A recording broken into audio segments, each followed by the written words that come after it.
बेटा के युवा होने के बाद उसकी खुशी के लिए उसका विवाह करना अनिवार्य होता है, किंतु विवाह के बाद ही बेटा पर अधिकार की लड़ाई शुरू हो जाती है। इस झगड़े में लड़का मानसिक तनाव से गुजरता है, कभी कभी आत्महत्या का कदम भी उठा लेता है। ऐसा मैंने देखा है। बेटा की माँ बेटा के विवाह के बाद बेटी की माँ बेटी की तरह बेटा पर अपना अधिकार छोड़ना नहीं चाहती है।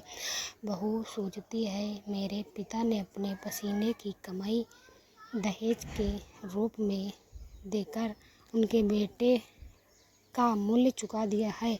जब मेरे माता पिता लड़का के समकक्ष मेरी परवरिश करने के बाद भी मुझ पर अपना अधिकार नहीं जताते, फिर मेरे ससुराल वाले ऐसा क्यों करते हैं? आखिर बच्चे को जन्म देने से लेकर बड़ा करने तक का कष्ट तो दोनों ने बराबर सहा है। एक सास खुद अपने पति को अपने इशारों पर घुमाना चाहती है, लेकिन अपनी बहू को ये अधिकार देना नहीं चाहती है। ऊपर लिखी सभी बातों का एक ही परिणाम सास बहू में झगड़ा कहा जाता है कि सास को अपना माँ समझना चाहिए। किसी भी बच्चे की अपनी माँ उसके बहुत सारे नखरे उठाती है, अपनी जान से ज़्यादा अपने बच्चे को प्यार करती है।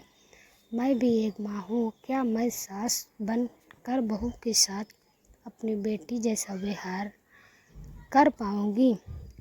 यदि नहीं, तो बहू के द्वारा सास को माँ नहीं समझने के लिए जिम्मेदार कौन होता है? बड़ों को इज्जत और प्यार चाहिए तो उन्हें बड़प्पन दिखाना पड़ेगा। यदि नहीं तो आम परिवारों में ये झगड़ा पीढ़ी दर पीढ़ी चलता रहेगा। हम सभी जानते हैं कि हमें लौट कर वही मिलता है जो हम देते हैं। यह दुनिया का नियम है। प्यार और इज्जत दो, प्यार और इज्जत पाओ। मेरे विचार से सास बहू के झगड़े को दूर करने का उपाय यही है कि बेटा को दहेज रूपी धन लेकर बेचे नहीं, दिल से प्यार और सम्मान के साथ बहू को गृहलक्ष्मी के रूप में घर लाए। बहू दूसरे घर से आती है, अंततः उसे अपना घर जैसा महसूस कराने के लिए अधिक प्यार की आवश्यकता है। उस पालतू पशु पक्षियों को प्यार से अपना बनाया जा सकता है, तो बहू तो फिर एक इंसान है।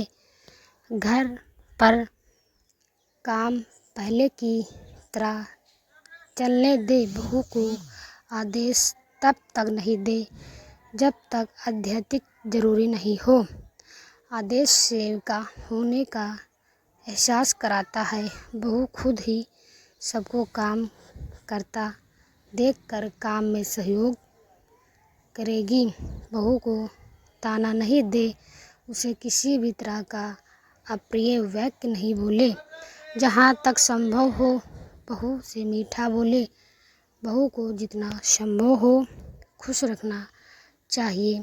याद रखें, एक बहू के साथ व्यवहार का रिश्ता होता है। अच्छा व्यवहार करने पर ही अच्छा व्यवहार की उम्मीद की जा सकती है। किसी भी सास की सबसे बड़ी खुशी उसके पोते और पोती में होती है। बहू की वजह से ही अच्छा परवरिश पाते हैं। अकेले पिता बच्चे का समुचित विकास नहीं कर सकता है। कोई भी बहू अपने ससुराल के वंश को आगे बढ़ाने वाली पोते पोती की पूजनीय माँ होती है। प्लीज़ चैनल को सब्सक्राइब कीजिए एंड लाइक कीजिए, शेयर कीजिए।